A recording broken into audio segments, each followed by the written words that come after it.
right, let's start this off, y'all.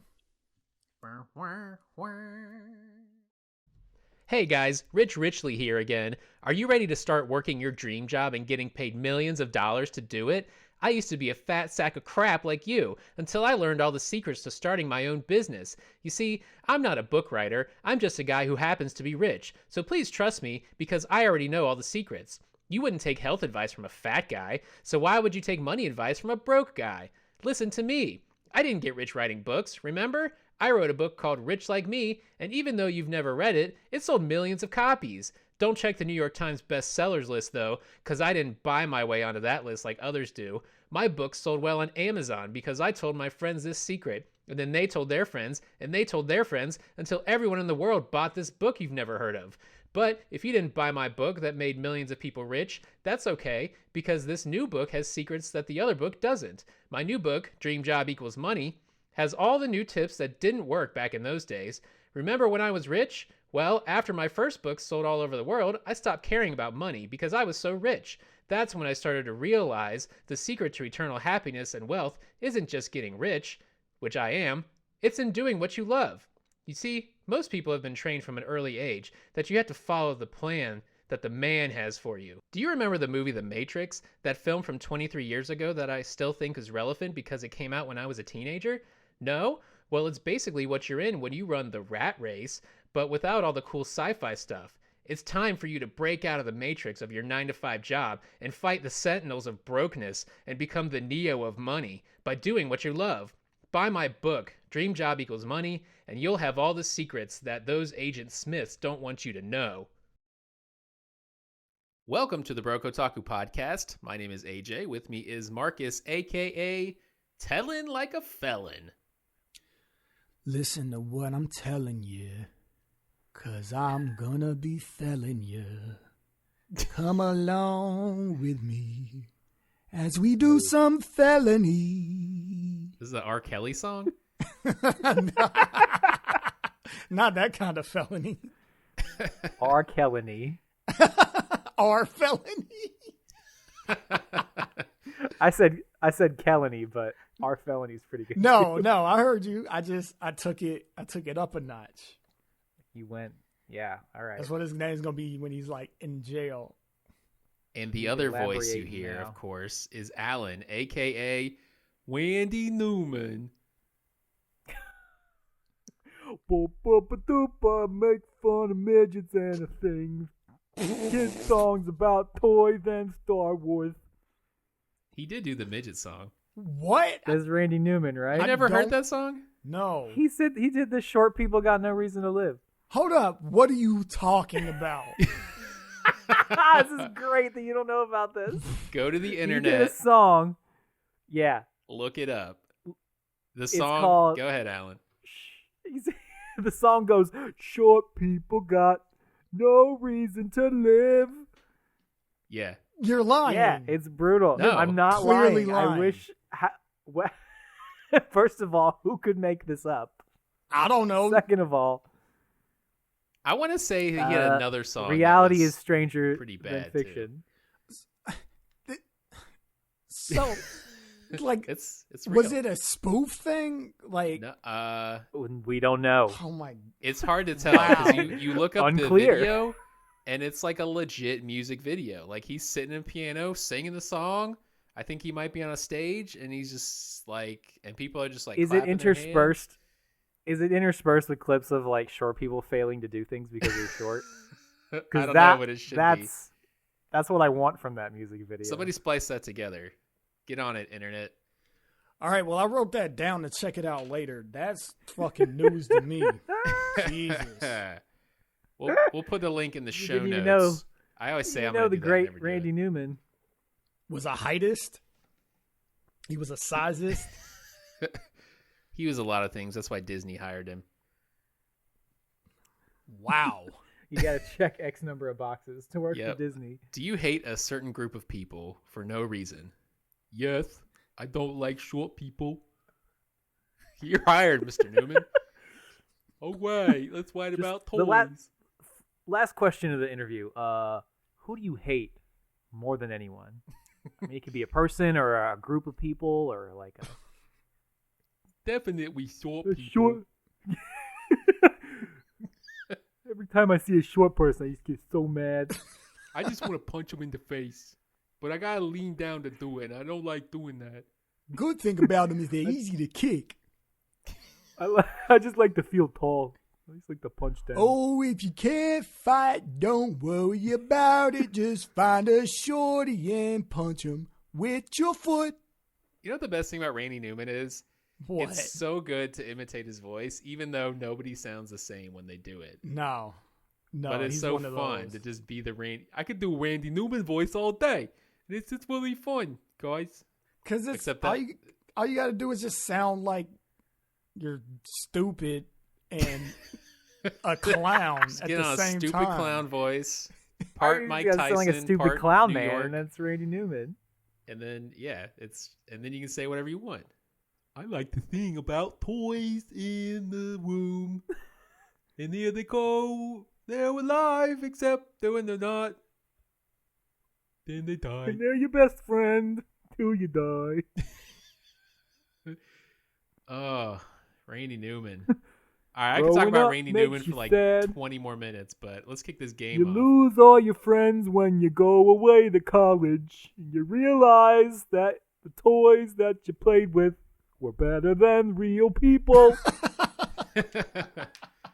Andy didn't take his toys to college. He gave them to a little girl. You tried to get laid and you couldn't make it happen. So come back, oh, come back to your toys. Adulthood is full of disappointment. This is the Randy Newman podcast. This is the Randy Newman coulda, shoulda, woulda written podcast with the Broke Otaku podcast. Apparently. All right, for real though, I got a game, and it's this game that y'all played before, and it's called something anime title Find the Fake. So I'm real good at finding the fake. I'll give you 4 titles, and you you gotta tell me which one's the fake. I'll give you $100 if you talk in the Randy Newman voice for the rest of this episode. It's tempting. I would forget though. A Benny? You might have to take that.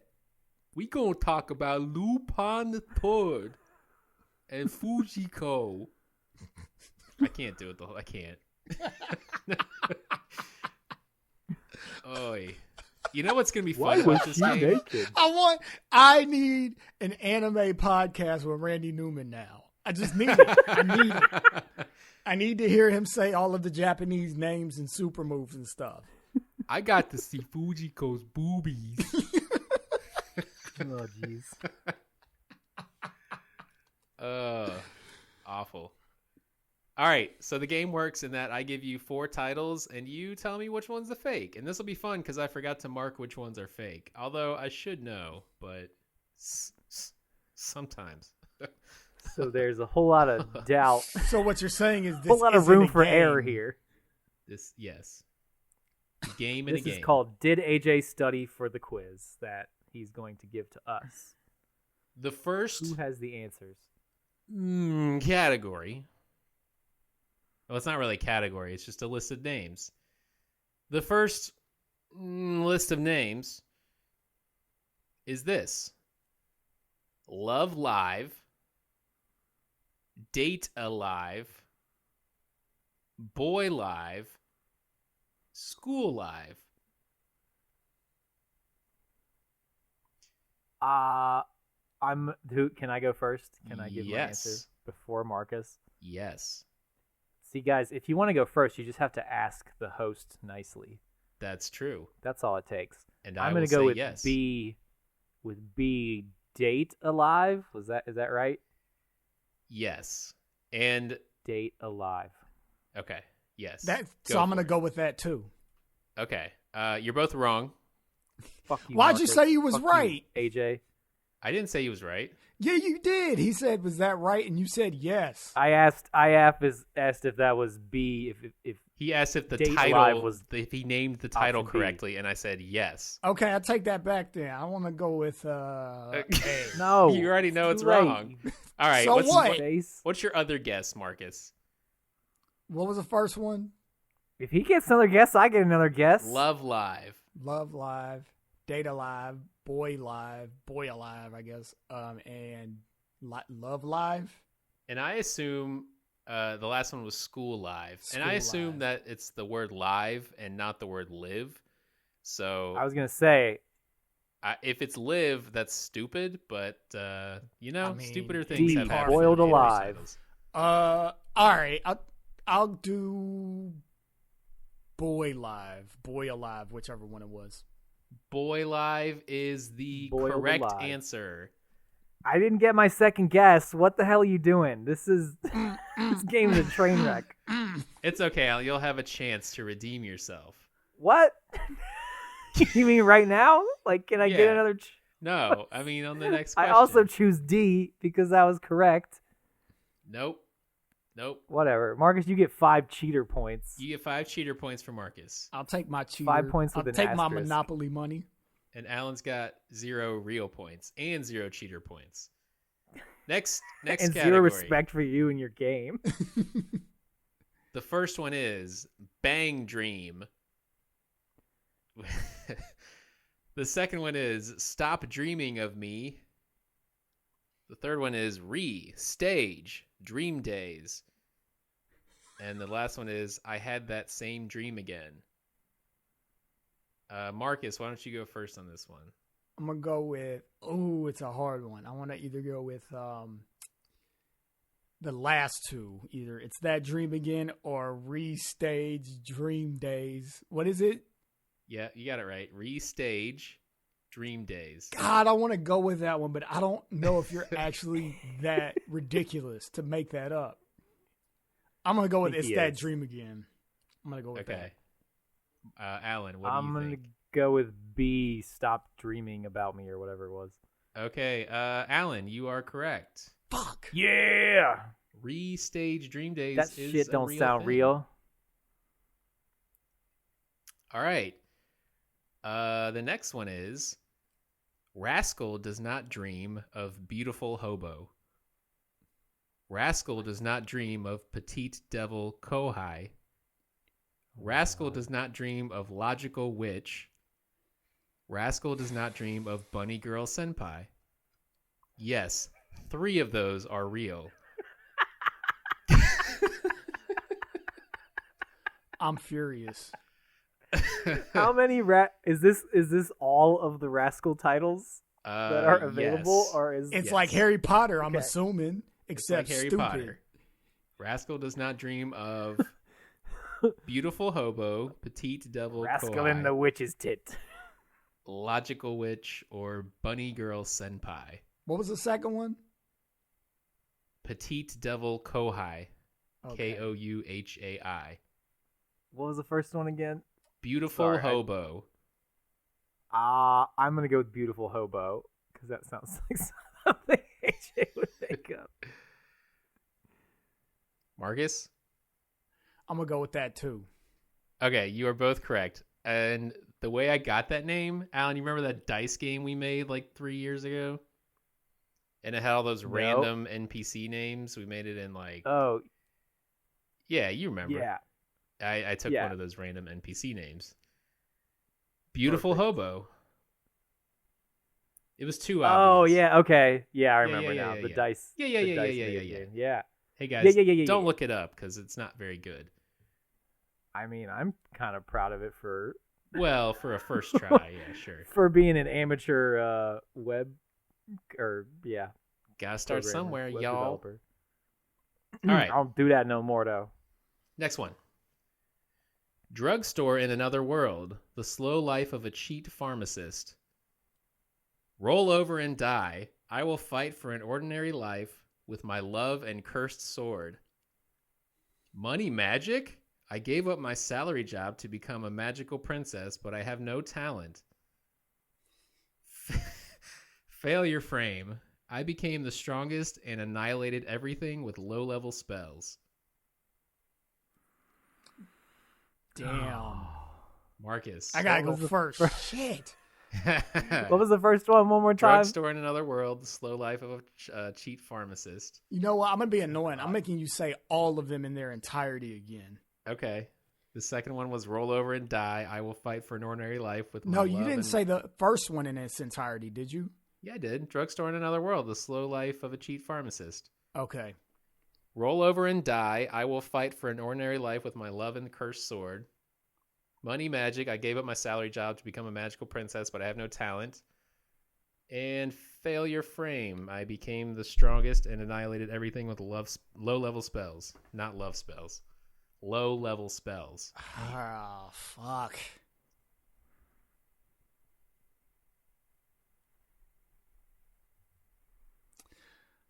Go ahead and guess. Oh, final frame. Okay. Marcus said it's failure frame, but I'll Whatever. Assume that's what you meant. The only one that has frame in it. Okay. Alan? I'm going to go with A, my day job as a cheap pharmacist. Okay.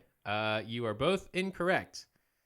The fake was money magic. I gave up my salary that job was to my become a second magical guess. princess. Was that like a variation on something we talked about? I feel like that title has come up, or something similar to it has come up before. I mean, probably. Did you make it I've up done from so many of scratch or these. no? What's that? Did you make it Yeah, up from they've all blurred scratch together. or did you like I made it up from improvise? scratch, but I've been so inundated with these things over the last the last year or so. I just have it in me that I can just whip one up. Jeez. Yeah, that was hard. Brain just be whipping it up. That was hard. Yeah. Whip it. All right. The last one before we do the bonus. Why am I so slow? Reincarnated as a turtle in another dimension. That time I got reincarnated as a slime. The dark history of the reincarnated villainous. Or that time I got reincarnated as Yamcha. Alan. I feel like it's a trick, but I'm gonna go with D. Okay, Marcus? You know what? I really feel like it's a trap, but if Alan gets it right and I guess something else, I'm going to be really pissed. So I'm just going to guess that too. You're going with D? Yeah. You are both incorrect. That is a real thing. You Okay. have got to be kidding Is me. it A? It is A. Is it Yamcha from Dragon Ball, or is I was gonna say Yes, A? it- God, Now I was gonna say Darn A it too all. if it wasn't for fucking Yamcha, and I was like, you can't get that right and me not guess that. That's unacceptable.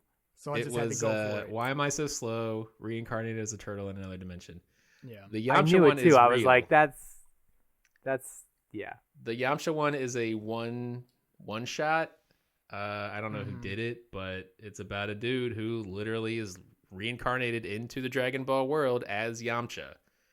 What? And he fights, and I'm pretty sure he dies, but I don't remember. I think I read it, but I can't remember much about it. I mean, that's good as long as he dies. AJ, as I long have, as to, he dies. I have to apologize to you because it was either last episode or the episode before. Actually, yeah, it was last episode. You were saying that the whole reincarnation thing is a big trend. And I was like, well, it's kind of one. No, you're completely right. It is a big trend. I was looking up basically the definition of isekai after the episode, and they said you can divide it into two categories where people either get transported somehow or they get reincarnated. So it's completely a thing. Yeah, okay. That makes sense. Because there's a lot of reincarnation manga and light novels and all that stuff. Yep. All right, here is the bonus final round. Now, if you guys recall, here's how it works. I have a secret keyword, and you have to tell me what that word is that fills in the blanks of all these titles. Mm-hmm. Now, for this one, I usually have a gimme towards the end. I could not find a gimme for this one, so this should be... So that means we're just not going to get it. That's what that means. We'll see if this idea holds up under scrutiny. Yes. All right. So the first word is, and how this works is I'll give you the word and you each get one guess. And if you don't get it right, I'll just go on to the next one. The first word is domestic. Domestic terror. Marcus. Servant. supposed to guess. Okay. All right. Mysterious X. Girlfriend. Chandelier. Alan, you actually got it right. What? Oh, man. So wait, the first one was domestic girlfriend? Domestic girlfriend. Mysterious girlfriend X. The next one was going to be... what? Yeah. It's not mysterious ex-girlfriend? No. Well, that would make sense, wouldn't What? it? Yeah, that's why I guessed that. Well, that makes Oh, sense. jeez. The next one is rent a girlfriend. Because he didn't say blank. So he said X, and Yeah, I was he didn't say confused. blank. I You thought blank. X, he was You saying blank that and for blank. blank. I guess I should have said the blank. You should have said the blank. I should have said the blank. I'll say the blank next time. The rest of Or these are fun. actually, no. Usually what you do is you don't say blank. You just pick titles that are 2 words. So you That's just say true. the I other usually one. don't have the word in the middle be the word, but You flipped the script on us. I did. So You know, you got it's it hard right to find on titles. accident. You flipped the table. I didn't consider the ex-girlfriend piece of it, but there you go. The next one was rent a girlfriend. Then Of course. my dead girlfriend. Naturally. My girlfriend is a T-Rex. That's wrong. That's definitely come up before. My first girlfriend is a gal. I don't know. My girlfriend is show bitch. I don't know what that means. There's one word. Show bitch. Bitch. I haven't watched that, but I see it all the time when I'm scrolling through stuff. Okay. So you may have gotten that one. I wouldn't have got it. I just know show bitch. Is that a title? Like, Yeah. It's a title. I don't know what show bitch like the is. strongest? Oh, You're the strongest what show fighter. bitch You're mean? the Yeah, I show don't bitch. know what that is. The show bitch. All I know about show it is bitch. the main girl, I think, has like purple hair, but that's about it. Yeah, I don't know anything I always else. seen the cover. The last one was How to Raise a Boring Girlfriend. So there you go. Man. Good job, Alan. Well, win. you just destroyed probably. that one. Good job. I mind played you again. I gotta consider that these days. Gotta think something that I wouldn't think, so that you don't think it. We were in sync last week or 2 weeks ago because I guessed that one answer off of Erased. nothing, and then there was a part where we both said something at the exact same time with like the exact same intonation. That just means I need to start running games more. 'Cause y'all don't Yeah. know my head. But then it'll just be ties all the time because we'll both like think alike. And No, know- because my games. well, AJ has way more anime knowledge than me though. No, my game's usually like it's not both of you answering. It's like either one of you is going to get the answer and the other one doesn't get to it fast enough, or you just have to make up some shit and make me laugh. So I It do might be not. time to bring the singing game back, Marcus. I could do that next time if Yeah. you want. Next week. That's next a fun time. one. I like that one. I can do it. Next time on Podcast Broke Ztaku. BROKE. OTA take boo. This time on Dragon Ball Taku, we're talking about Lupin again. More We Lupin. watched the same movie again. We And we're gonna talk about it again. We have see if more our feelings thoughts have changed. on Lupin the Third, the First. No, Third strike. we watched 2 of the 3. Are they OVAs? Would you consider them OVAs? Oh, I don't know if they're direct to video or if they were ever released in theaters, but I don't. Well, they- well, they're I technically would be 2 surprised, half-hour episodes. right. I mean, they could be. Whatever the case, be they OVAs or some other form of media, they are the follow-up movies to the Fujiko, a woman called Fujiko Mine series of Lupin that came out. I'm going to Which call them was- OVAs. Okay, that's fine.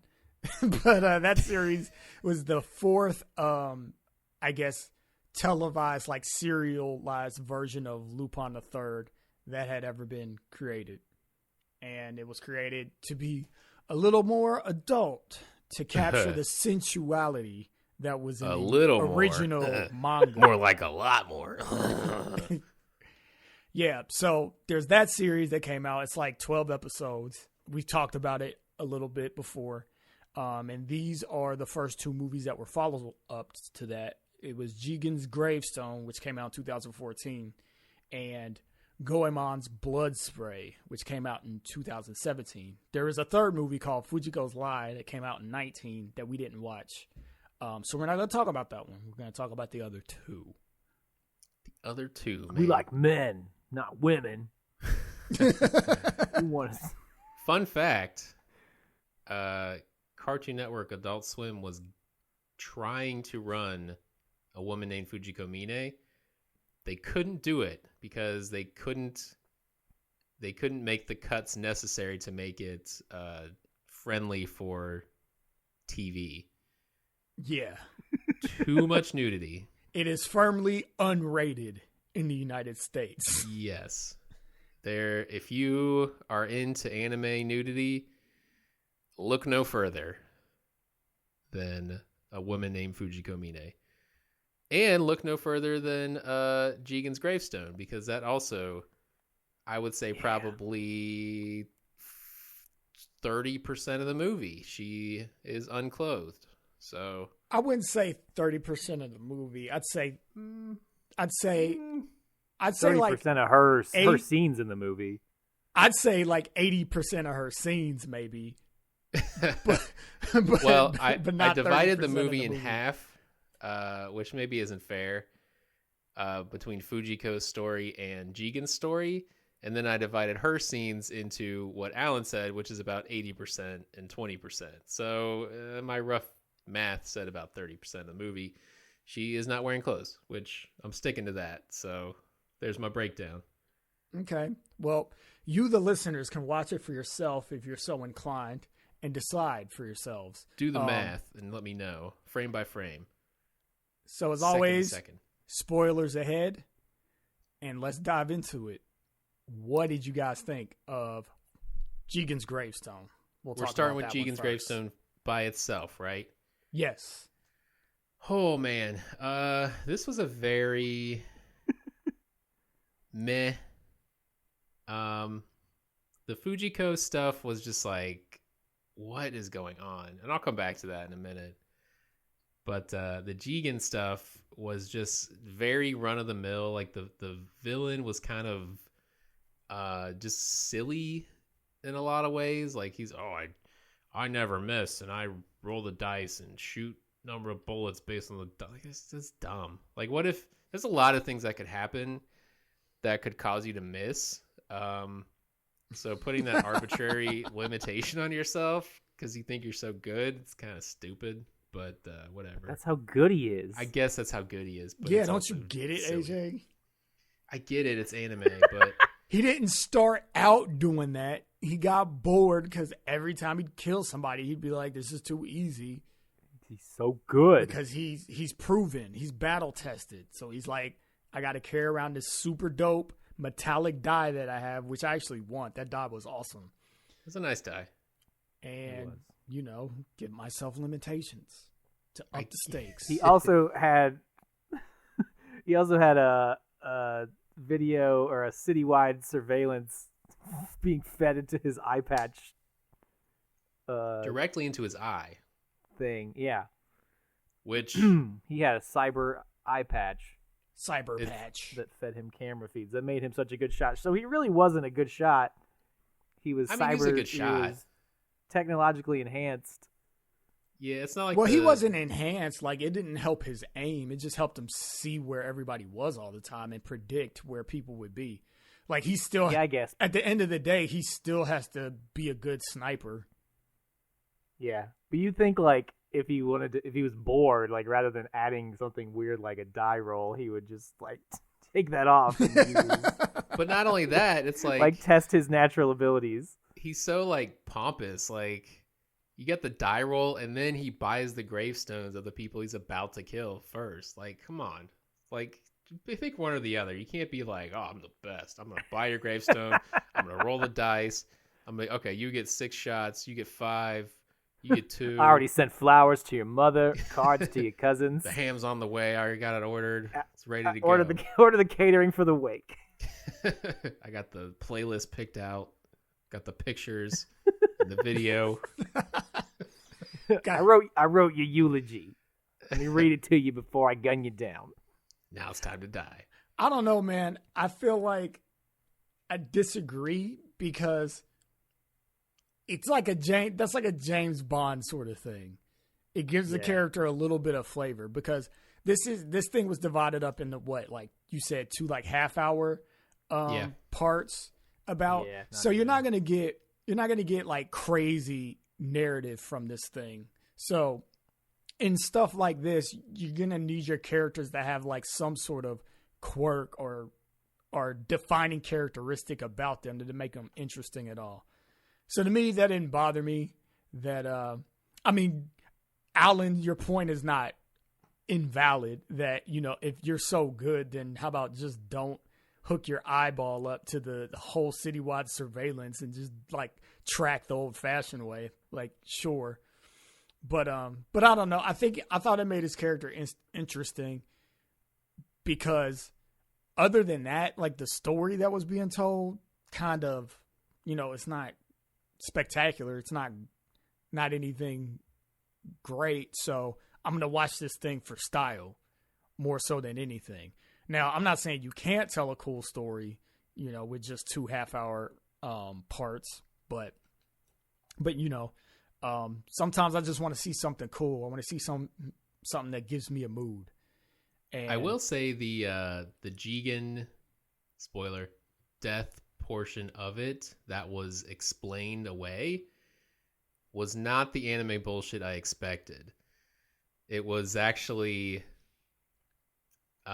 explained in a way that was more grounded and less like, oh, he had the... I mean, this is Lupin, so it's mostly grounded in some pseudo-reality. Quasi-reality. I wouldn't call it grounded. I would say they don't bend over backwards to make explanations work.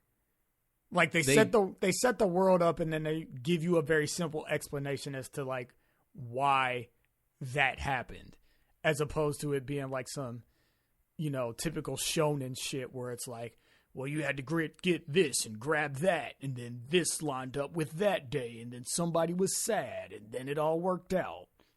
I think the way they played it though was smarter than I expect from anime, because I was expecting something stupid like when the way the bullet hit, it actually split his brain in 2. And that part of the brain heals the fastest, so he didn't actually die. What they actually said was like, we had the feed delayed and jumped out and just kind of faked the death more than anything. But yeah, and that's exactly what I mean. Like what you're saying is the typical anime spaghetti bullshit that I was saying basically the same thing. Oh, okay. And instead, within that world, not really grounded in that much reality, they just gave a simple explanation for how things worked. Right. Which was basically at the end of the day, they tricked them. That's it. There was no miracle. Nobody powered up. Nobody like, you know, cast an illusion that didn't make any sense. Like exhibited powers that we don't have any precedent for. It was, we tricked you because we do that. We be thieving and we're masters of the art of deception. So we deceived you. Cool. Nice, clean explanation for why that worked. Yeah, I appreciated that. That it wasn't something insane that you're just like, ugh, come on. Now, the Fujiko portion of the story, I cannot tell you what was happening. What was happening? She got captured. She was doing the thieving thing, and she got captured. And then it got weird. Well, they hired her as a showgirl, like a normal showgirl, right? She was there. Yeah. Let's give some context, too, just in case there's people who are listening to this who haven't watched it yet and are staying with us.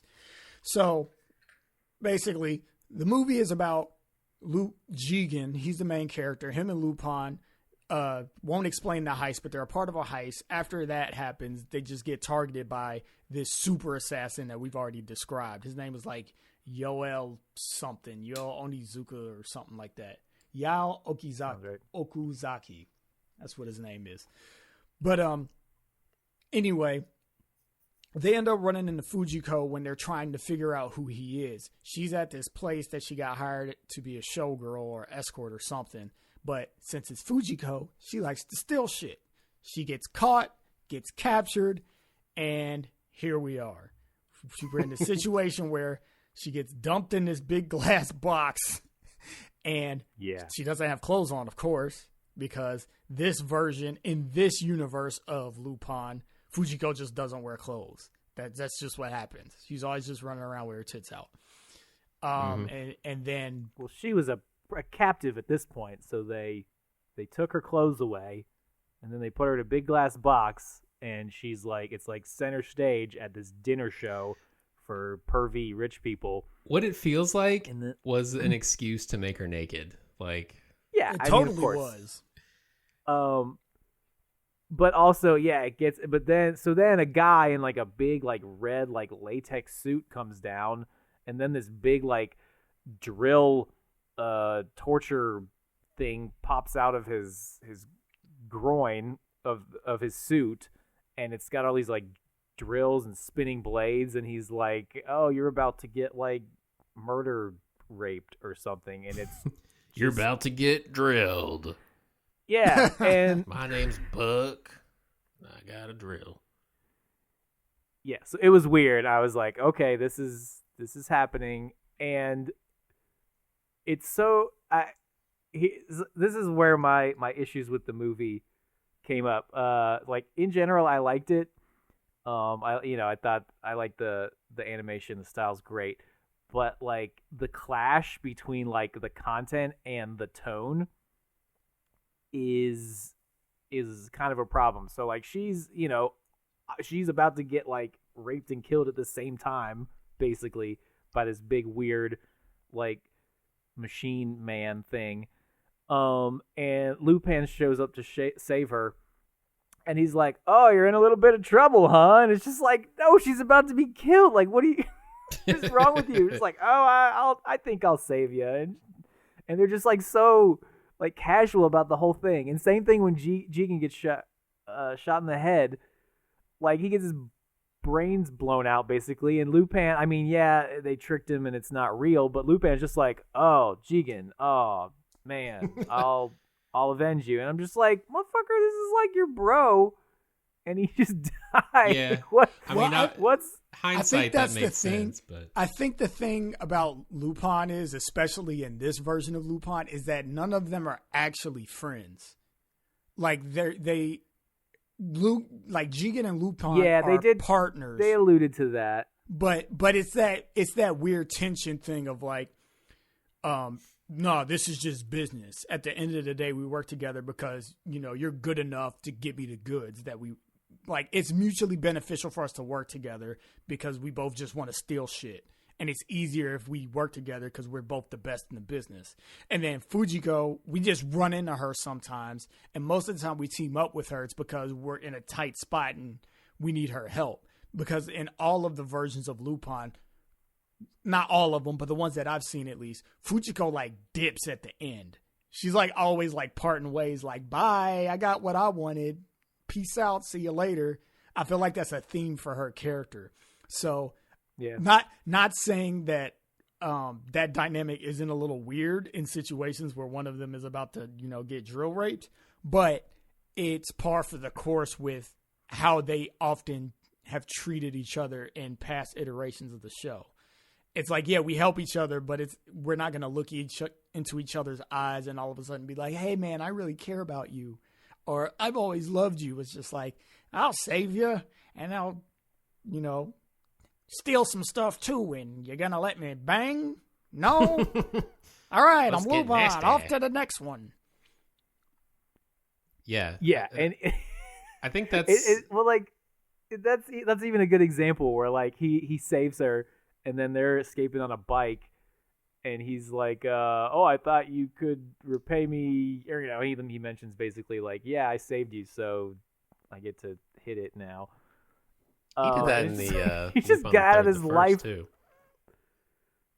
It's probably a recurring theme. Probably. Oh, he's always trying to smash. Yeah. Yeah. But that's kind of the fun of Lupin. Like, he's not going to let any one of them just die, but he also isn't going to make them think that he's definitely going to save them. And that's kind of what makes him, like, an interesting character. Like, kind of a jerk, but also, like, probably deep down a good guy in a way. Well, I feel like it makes all him of these, likable. like, none of the four of them, Goemon, who actually doesn't show up in this movie, being the fourth, none of them are actually good people. And I think that's the establishing dynamic of them all. They could have had what they had, her in in a life-threatening situation without going all weird, like. No, I mean I agree with you. S&M perv box. Yeah, for sure. Drill. I don't know how much we've talked about a woman named Fujiko Mine, but at a certain point in your life, like when you're a teenager, you're like, oh yeah, anime boobies, yeah. And I don't know, you just get to adulthood and you're just like kind of done with it. Or if I would have felt the same way watching that show as a teenager, where it's just too much, it's just over the top, and you just get to the point where you're just like, I don't need to see this anymore. Can she just like have clothes on so I can just pay attention to the story? Well, here's the thing, and I'll go ahead and give my quick overall opinion because we're just diving into conversation, it seems. But it's funny because overall, this one I kind of nothinged, similar to how I nothinged Lupin III the First. It's funny because I like this and dislike similar things about both movies, even though they're on the opposite spectrum. Lupin the Third, the First being like super Pixar, hyper family friendly, and then this Gravestone being extra after dark, not for kids, for a particular niche audience of people. But like style, amazing. Visually, awesome. I could look at it all day. Love it. Of course, music, dope. Loved it so much. Like the opening music that's all like dark and, has that like really haunting guitar riff in the background. And then the rest of like, I don't know what that type of music is called because it's not just jazz. It's like a specific sort of whatever. But it's cool. It's all throughout the movie and it's great. But why nothing it is because it's enjoyable to look at and kind of see where the characters go, but the story is meh. It's like nothing.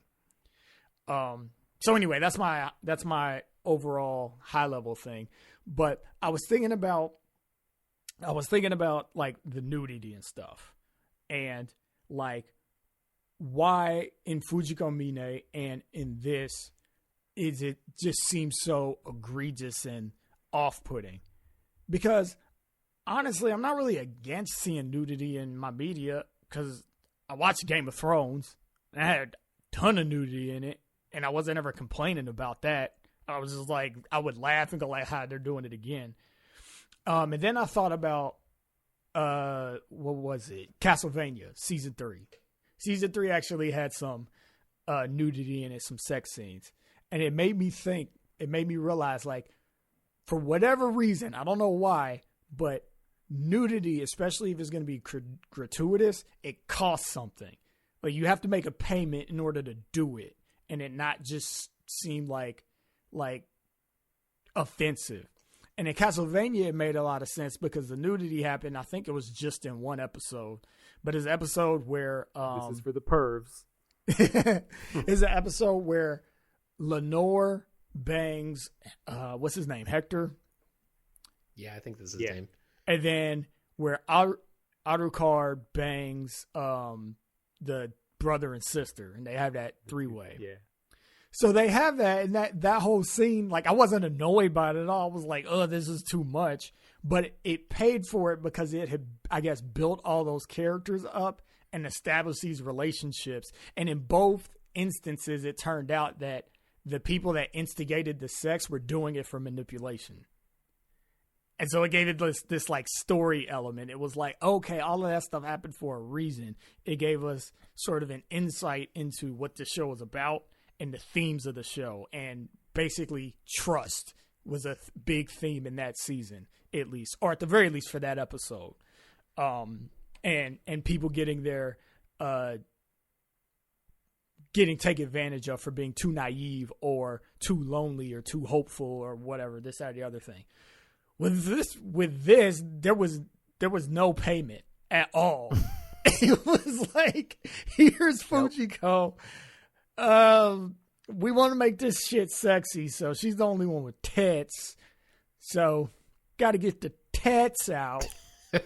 It's literally in the title, in the opening, like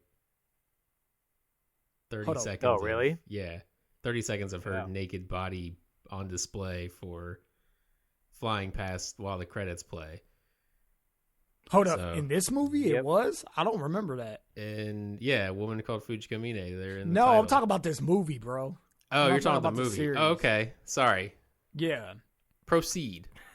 You're talking about the thing we watched that we're talking about. Yes. So, and I mean, at the very least, I'm not going to give Fujiko the series a pass, but at the very least, she is a character that like does things and has an established motivation for each episode. I mean, she's going to end up naked at some point, but she kind of starts off doing something, talking to people, searching for things, blah, blah, blah. This, it's like, I'm going to do a showgirl job, steal something, got caught. Next time we see her, naked in a glass box. And there's something to be said, though, about leaving things to the imagination. And the series and this movie is just like, nope, she's naked the whole time. And it's, for me personally, like I don't have, I'm not like super prude or anything, but at the same time, it's like, I don't need to see it all the time. When you get into like latex bodysuit, first of all, and I was just like, what's gonna happen? And I was like, this is weird. Like, just please don't let it get too weird. And then like you see like something start to bulge like in his crotch of his suit, and I'm like, oh god, please no. I think I said out loud, I was like, no, please. And then this fucking like bizarro torture drill machine pops out, and you're just like, what the fuck? Like, it's so unnecessary. Like, who thought of this? It's just like it felt very like, out of place we gotta... for Lupin. Like it was just over the top and gross, to be honest. Yeah, it was just like, it felt like a cheap like shock value kind of thing. You know what? Like, this is what people are going to talk about. Of course, we're talking about it because we're suckers. But well, it was so fucking weird. That's right. why. No, yeah, how do you not talk about that? How do you not? And it really didn't feel like that whole thing was resolved, because at the end they killed the assassin, right? But then, well, she got out with the assassin was all wrapped up in that. He was actually there, like after he shot Jigen, he went to this club. Yeah, and she stole the gem, but the people who hired him, did anything become of them? I don't think that happened. I don't remember. They got robbed. They exposed them with like the notebook and stuff later. Okay. Yeah, like a whole nother narrative we haven't even talked about and we won't have time to get into, but that was shoehorned in super hardcore too. Well, I thought it was kind of cool how they set up like the singer was from this country, and I don't know, there's like one of them was going to war with the other under like false pretenses. So like I thought that was pretty clever. It had the makings of a good story, but the way it played out didn't play out great. Yeah, see, that's what I mean. Like, it's an interesting idea, but it doesn't really have a place in this movie. It's like, because you get into like exposition soup at that point. Like we have to explain like after the fact how all of this stuff made sense. It didn't seem like it was all coming together throughout the story, because most of the story was just them running from or trying to find out who this assassin guy was. Right. And why they needed a reason for him to target Jigen. but they didn't need to make it this big, like, yeah, it was too country complex of a conflict. reason. Yeah. That's what I'm saying. And it's like, it's not that I think the idea is bad. It's that, oh, I want that idea, but I want that idea in like a 6-episode miniseries.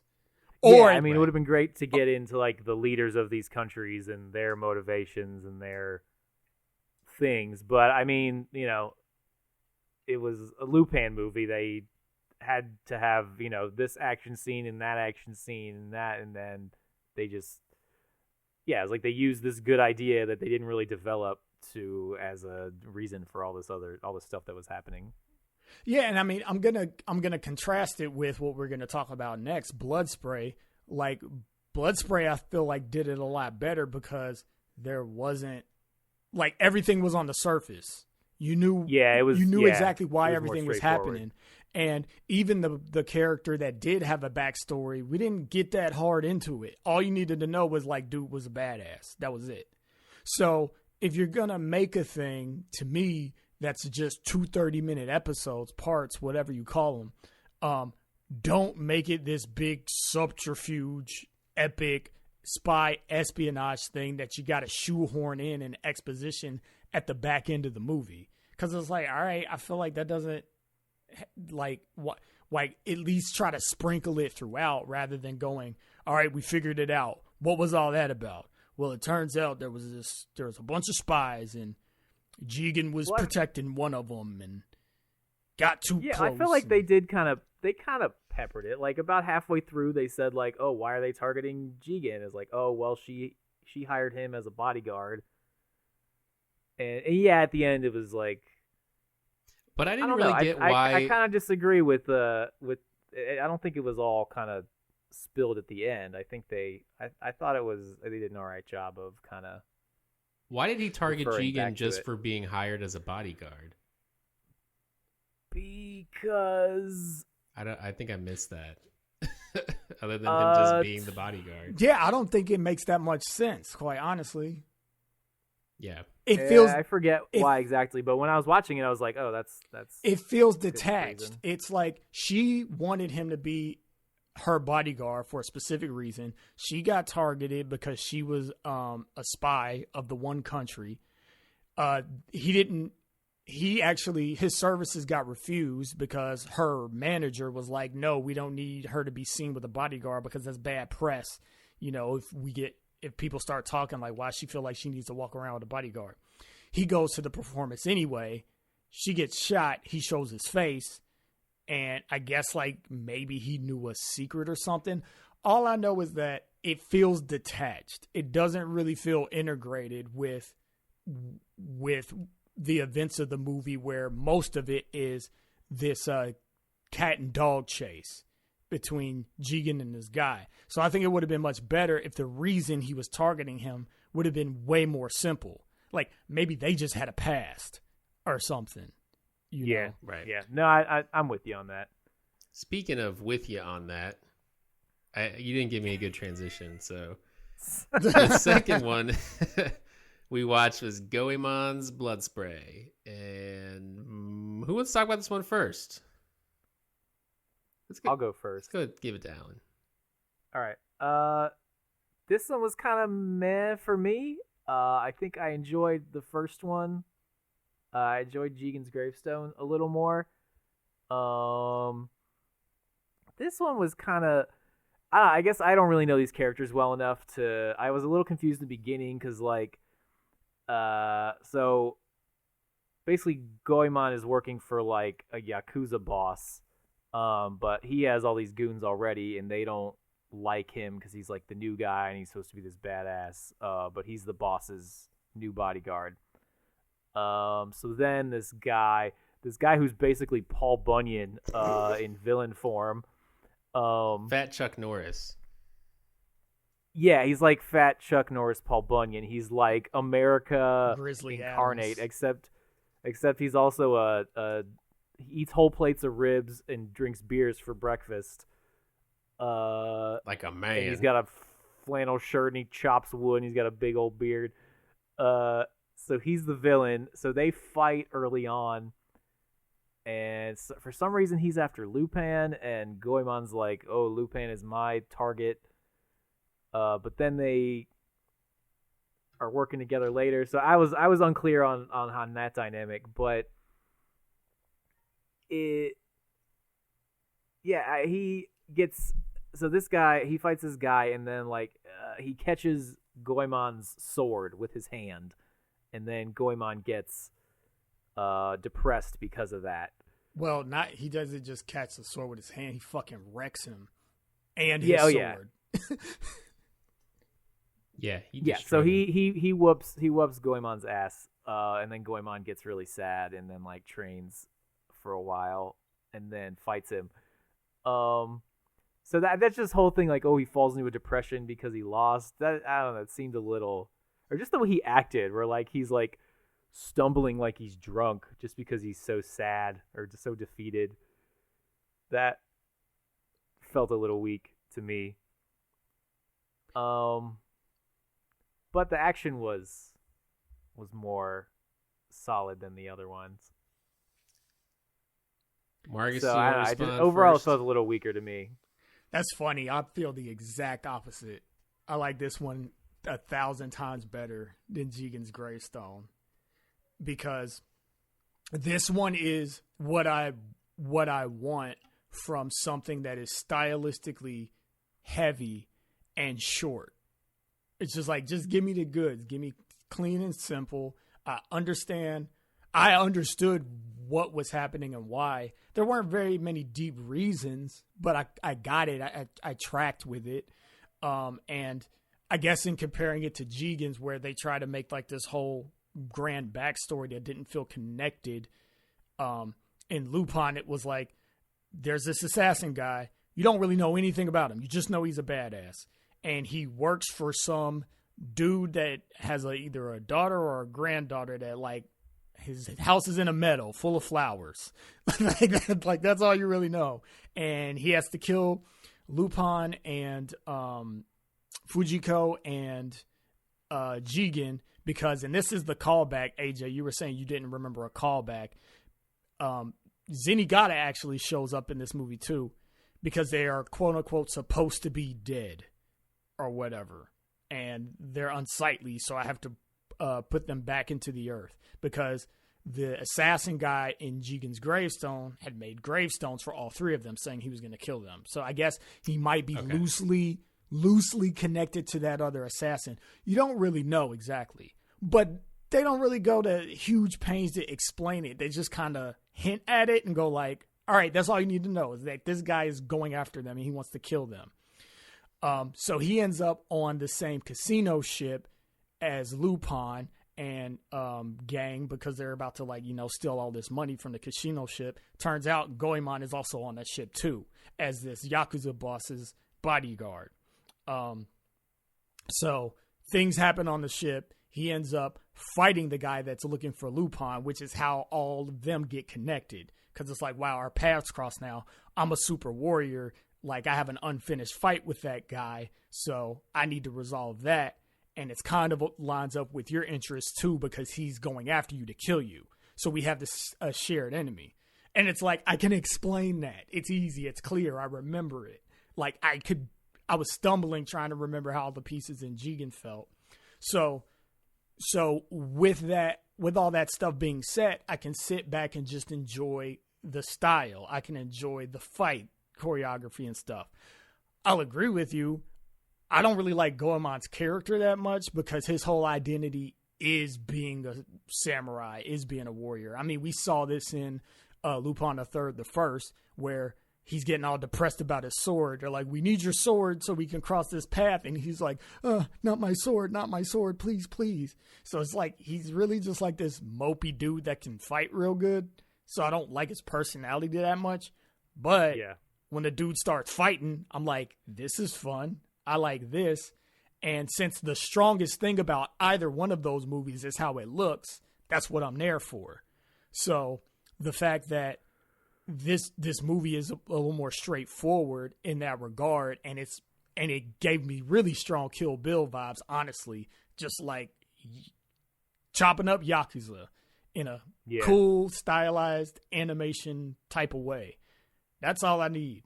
The middle got a little dumb where, you know, he's depressed and he's doing this weird ass training where they literally jump the shark because there's a scene where he's out in the middle of the ocean on this like jut of rock that I don't even know how he got there. And then this shark that's like bigger than a fucking blue whale just jumps over him for no reason. And it's like, is he going to fight that shark? And then he doesn't. And it's like, oh, yeah, okay. He didn't even like cut it up or anything. He didn't do anything. And it was like, just and Lupin and Jigen are just watching him, and they're like, oh, he can't do it. He's battling himself. What's he looking for? This is just sad, pathetic.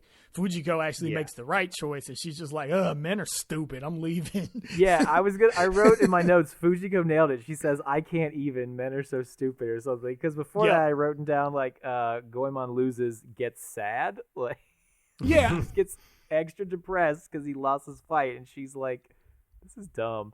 And they do it again later where so this villain, this like Paul Bunyan dude, keeps talking about turning people into fertilizer and soil and timber and stuff. He says he's talking to Did you watch it dubbed, Alan? Something. No, I watch it subbed. Okay. So he says, "Oh, you'll make good timber." And Zenigata's just like, timber? What the hell are you talking about? So it kind of makes fun of itself with like Fujiko saying shit about Goemon and, you know, Zenigata making that comment. And there were some other like what the fuck moments too. Like at the end, like Zenigata shows up to arrest Lupin and Jigen, and Goemon just like gets in the way, and the end is like him slashing at Zenigata. I'm like, did he kill him? Because at this point, he's already dismembered like 20 people. And I'm just like, why? Like, couldn't he just like slice his gun or something? Why do they got to leave with him attacking this character who he would presumably murder easily? I thought he did just slice the gun, but maybe. Yeah, I was under the impression. Some guns, but it wasn't. I was under the impression that he was not trying to kill him, but he was just going to defend him because he pulls the gun out. And does he shoot it? I can't remember if he shoots it or not. But we see earlier in the movie that he's good enough to cut bullets out of the air. And he dispatched the dude without killing him that fired a shot. So in my brain, I'm like, he's able to do that. So maybe that's what he's done. Yeah, but they just like stop on him, like a dramatic still of him like slashing downward. And he's like, and before that, he's standing like a foot away, and like the gun is basically like point blank in his chest. So it's like if he's slashing awesome, like that at that range, like he's about to cut this dude in half, and then they just end it on that, and then credits roll. And it's just like, okay, sure. And then Lupin says some stuff about like the divine eye and like seeing the invisible after Goemon kind of goes like he gets all like ultra instinct or whatever. And then Jigen's like, what are you talking about? And he's like, I don't know. Yeah, that was dumb. I was like, this is clearly not shonen, so let's not have like the shonen trope of dudes standing on the sidelines and a guy explaining everything that happens. It's like you can just let this happen. This is that type of movie where you don't really need to explain it. You just understand that he's found something in himself that's allowed him to predict what's going to happen next. So and just let it be. So I didn't like that either. I also was a little let down because we were kind of chatting about it as I was watching it. And then you're like, oh, Goemon's is the ultra violence. And it didn't, I mean, it was violent, but it didn't strike me like there was a lot of like severed arms. There was a lot of cut but muscles. There wasn't, that it wasn't a lot of blood. Anymore. There wasn't enough blood for all the like spare ribs that there were. No, not nearly enough. No, I think it was just the detail of the wounds was gratuitous. And in a way, actually, you know, before we jump into that, AJ, what did you think of it overall? I liked it overall. We're real scattered this week. I liked it better than Jigen's Gravestone. I thought Hawk was just a fun villain because he's just ridiculously strong. And like, there's so many scenes where it's like, that dude should be dead. And there's even a part where I think he like goes over a giant log and just like takes a fattest fall off of his motorcycle or whatever, and he's like flipping down the concrete. He just and they're like, I think Zenigato's like, he's dead for sure or something like that, and he just gets up without a scratch on him. Yeah, pops his shoulder back into place. Yeah, it's like just the most ridiculous villain, but like for some reason that was really fun to me. Like coming off of Jigen's Gravestone, it was like it was a little too serious and weird with the Fujiko stuff. But then seeing Hawk, it's like Hawk's just this goofy, like over the top villain, and it's like it's gonna end with Goemon and him, going toe to toe and having a cool fight scene. But like there's just a lot of good fight scenes with Goemon, like when he's just kind of walking through after like towards the end of the movie, after he's kind of recovered and got a sword back, and like he just plows through like 20 different mafia dudes, and like the sound effect for the sword, where it's just like this real like quick like as he's cutting dudes' arms off and cutting their heads off and stuff, like it was just really satisfying to watch for me. Like I really enjoyed that part.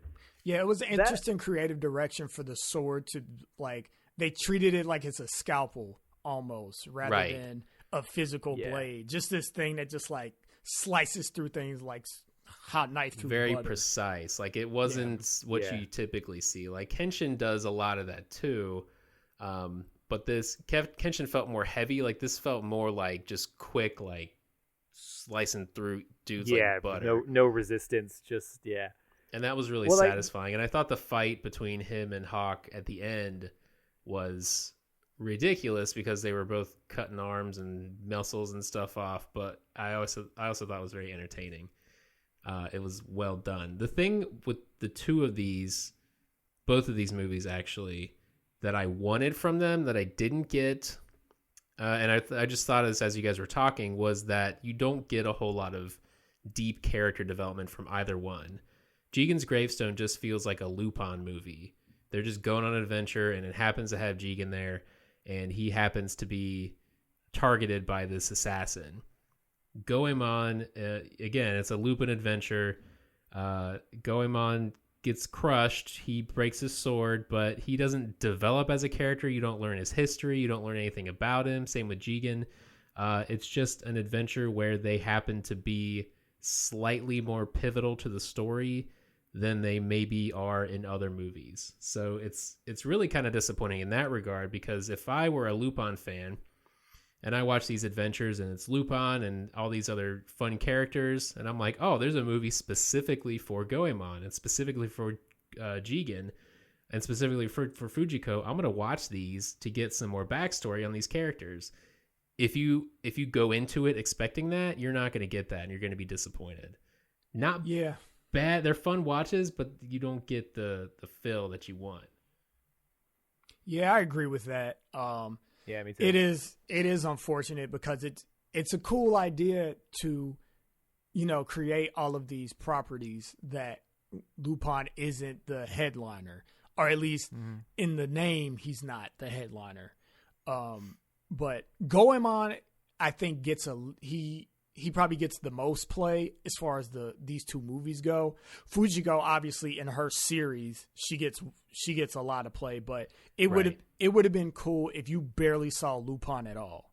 Because at the end of the day, in both of these movies, just going back to the movies and not talking about Fujiko's series, like Lupin is still the guy that knows everything.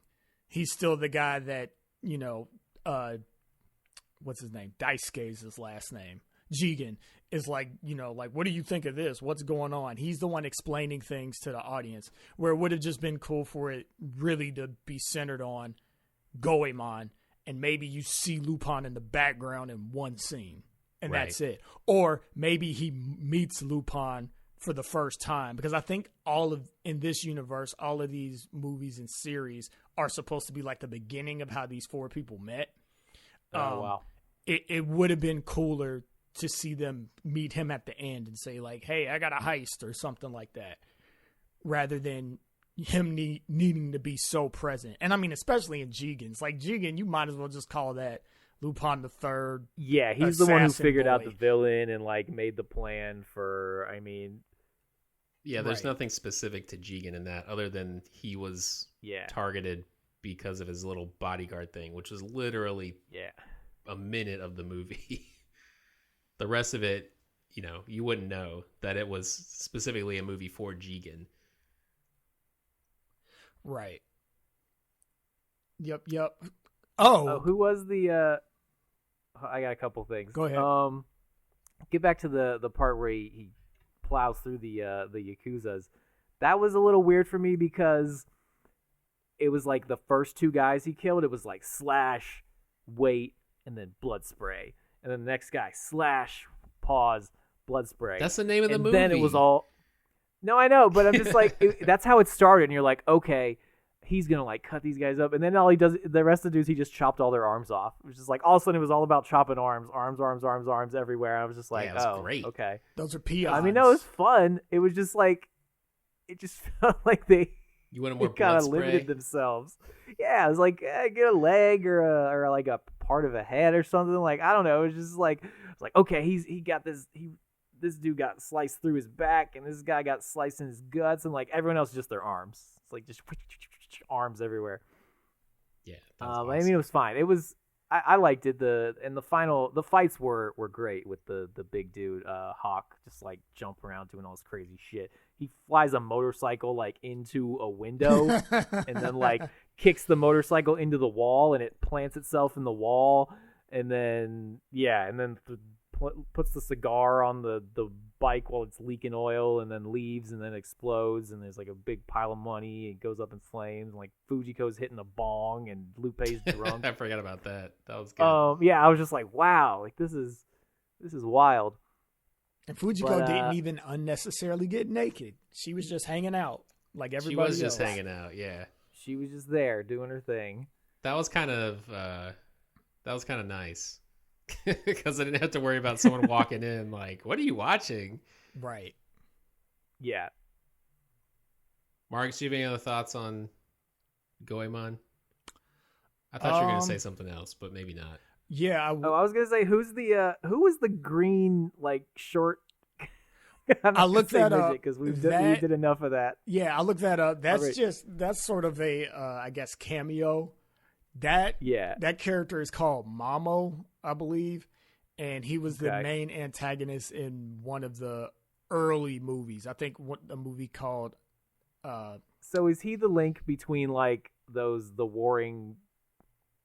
I'm not sure. I haven't looked into what his character actually is that much. I feel like that's probably what they were doing with his little cameo at the end, was trying to tie some of those loose ends together. But I don't know enough about. I don't know the larger story.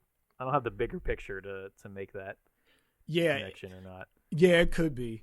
One thing I did think of before we wrap up was it was cool. I like that Zenigata showed up because I noted his absence in Jigen's Gravestone pretty hard. So it was cool that he showed up, and I liked it that in this he played a straight up competent inspector or whatever he is.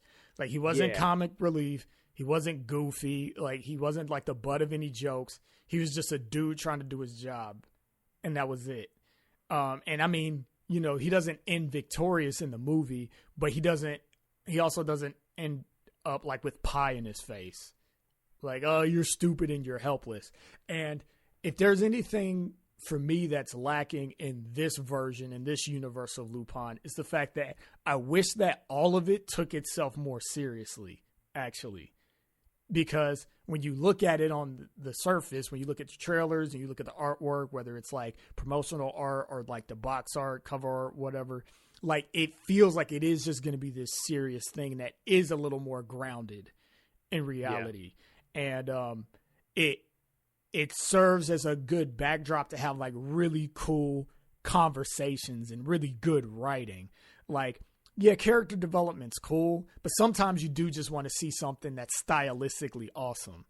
And like, I just think about how there are moments in a movie like Casino Royale where two guys, like you have, James Bond sizing up, his villain, like whoever that might be. And they're just like trading these lines back and forth, and you can just feel the tension in the scene, and you're wondering where it's going to go next. And everything has this like somber gravitas to it. And then you get to the action and it pays itself off. Like I don't get a whole lot from these movies. And I wish there was more of it because like it looks like it could deliver on that.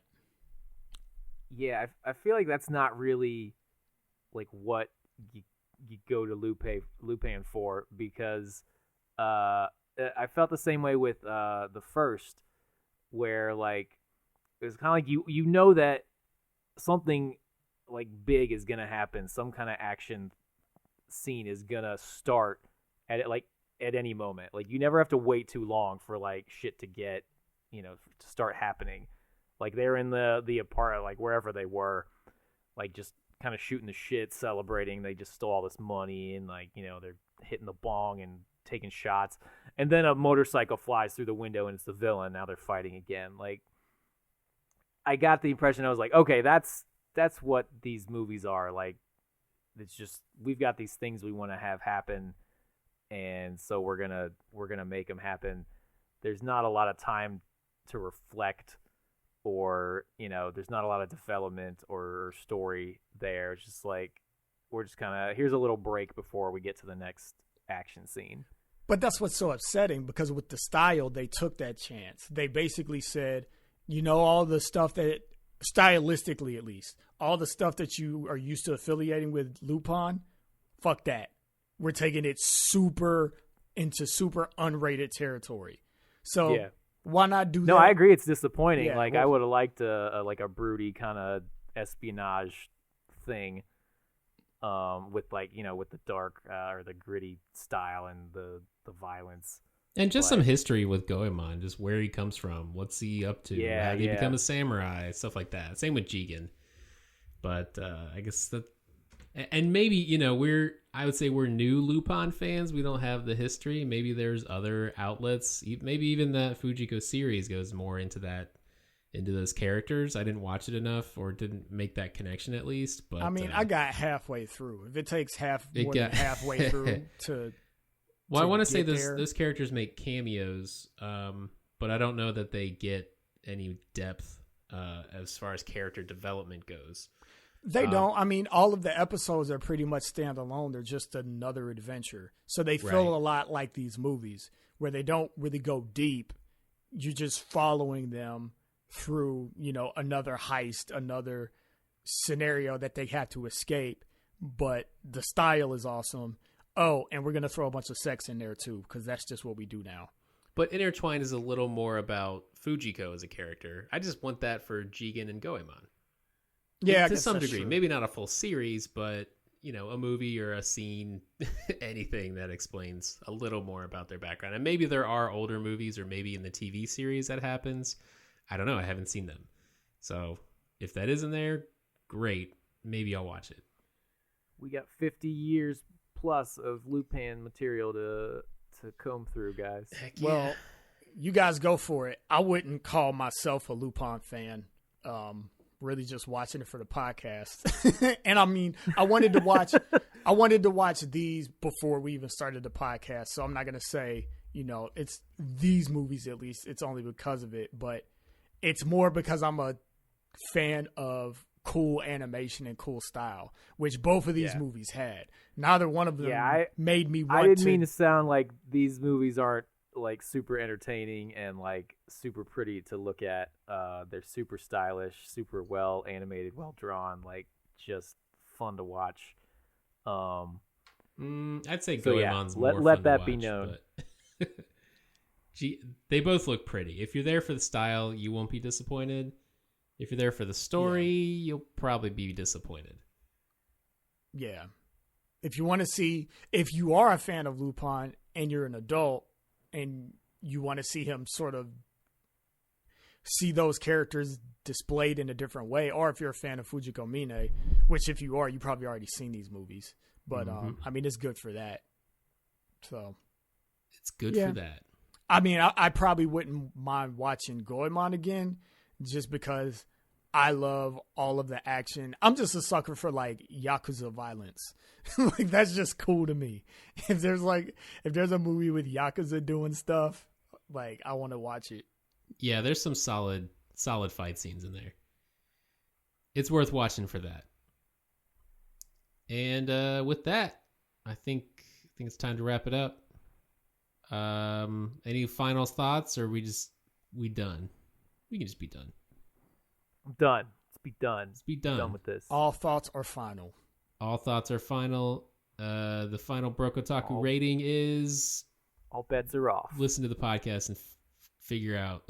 You should have been listening. We told you what we thought.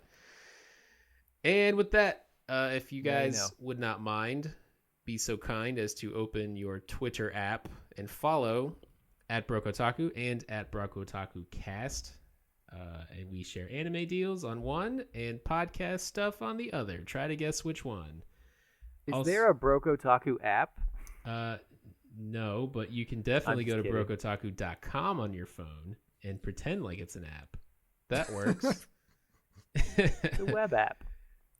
Follow us on all those things. YouTube, too. We put some stuff up there. We've got a special YouTube episode of Dragon Ball Super, if you want to check that out, featuring our good buddy Will Tactics. And anything else I forgot? I think you hit it all. Did you say follow us at Broke Otaku Cast? Did you say that? Sure did. I did cool, that. You didn't miss anything. I didn't miss anything except you Marcus guys. Things. I miss a lot of things. Yeah, it's fine. I miss you guys. Thank you guys for listening. We'll see you next time. Peace out. Bye. Thanks. Mwah.